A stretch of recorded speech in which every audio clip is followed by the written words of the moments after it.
Russians. I know it sounds like clickbait, but wait until you read the transcripts. You see, Washington woke up today to a leak, a call recording between Trump's envoy and a senior Kremlin aide. Now, you may think, what's wrong with that? The Americans are engaging with the Russians, they're talking to them, they're trying to negotiate a peace deal. So, what's the big deal about a call? Well, it's not the call per se, but the contents of this call. That's what has raised eyebrows. It shows that Trump's top aide is coaching the Russians. Coaching for what? On how to pitch a peace plan to Donald Trump. The Trump aide in question was Steve Witkoff. On paper, he is the US Special Envoy to West Asia, but unofficially, he's the peace envoy. Wherever there is a war, there is Steve Witkoff. And our story goes back to October. Witkoff had just come off a big foreign policy win, the Gaza peace deal. He was riding high, the White House was basking in applause. Trump had just addressed the Israeli Knesset, which is the Israeli parliament, and he pitched himself as the peace president. Then came October 14th. A phone rings somewhere between Washington and Moscow. On one side is Steve Witkoff, on the other is a man called Yuri Ushakov. He's the Russian president's senior-most foreign policy advisor. He was Russia's ambassador to the US from 1999 to 2008. He has been Vladimir Putin's aide since 2012. This should tell you his place in Moscow. He's been around for a really long time. So this is the man Witkoff was talking to. The call started as a way to discuss a peace deal in Ukraine. But what followed was a masterclass. A masterclass on how to pitch to Donald Trump. Listen to this. My friend, I just want your advice. Do you think that it will be useful if our bosses will talk on the phone? Yes, I do. You do. And when you think it could be possible? I think as soon as you suggest, my guy's ready to do it. Okay. Yuri, here's what I would do. My recommendation. Yes, please. I would make the call and just reiterate that you congratulate the president on this achievement, that you respect that he is a man of peace, and you're really glad to have seen it happen. So I would say that. I think from that, it's going to be a really good call. Steve Witkoff sounds polite, upbeat, even chummy. Ushakov congratulates him on the Gaza deal. Witkoff reciprocates. Then he goes full TED Talk mode. He tells the Russian what to say. Say that Moscow always wanted a peace deal. He suggests that Putin should call Trump. But first, the Russian president should congratulate Trump on Gaza. Witkoff coaches him on the tone. He says it should be positive, it should be flattering. He even recommends some lines, like tell Trump he's a man of peace, say that Russia supported the Gaza deal, even introduce a 20-point Ukraine peace plan, just like the one in Gaza.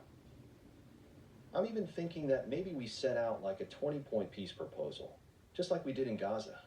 We put a 20-point Trump plan together that was 20 points for peace, and I'm thinking maybe we do the same thing with you. My point is this. Okay, my friend. I think that very point our leaders could discuss. Hey, Steve, I agree with you that he will congratulate. He will say that Mr. Trump is a real peace man, and so. That he will say. Now you may say this is just diplomacy, Americans talking to Russians, what is the big deal? Well, here's where it gets a little messy, and you must listen to this first. Now me to you. I know what it's going to take to get a peace deal done. Then maybe a land swap somewhere. But I'm saying instead of talking like that, let's talk more hopefully, because I think we're going to get to a deal here. And I think Yuri, the president, will give me a lot of space and discretion to get to the deal. I see. So if we can create that opportunity that after this I talk to Yuri and we had a conversation, I think that could lead to big stuff. Okay, that sounds good. Sounds good. And here's one more thing. Zelensky is coming to the White House on Friday. I know that. I will go to that meeting because they want me there. But I think if possible, we have the call with your boss before that Friday meeting. Before, yeah? Correct. That is Trump's top aide suggesting territorial concessions. Concessions that Ukraine must take. Also look at the timing. It came just days before Zelensky was in the White House. And we all know how that was went.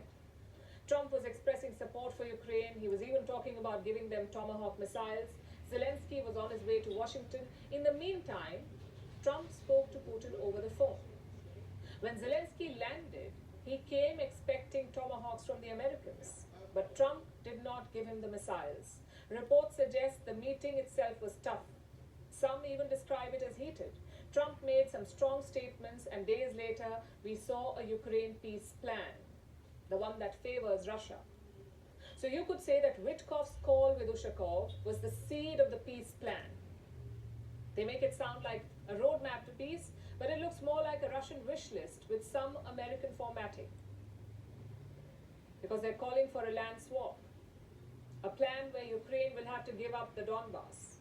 Basically, almost everything that Russia wants, with a few American commas. That's what this deal is, which is why the Ukrainians rejected the first draft. And now this Witkoff leak is causing a furor in Washington. President Donald Trump was asked about it.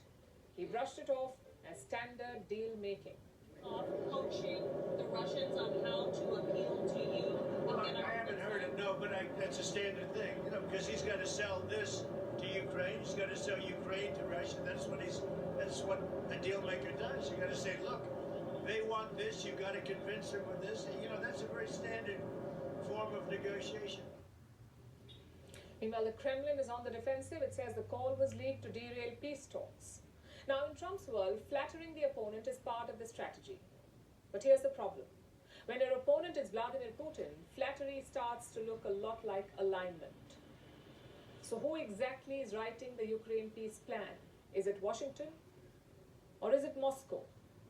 Because right now the transcripts tell their own story, and in that story the Kremlin is not just a player, it is the protagonist holding the pen.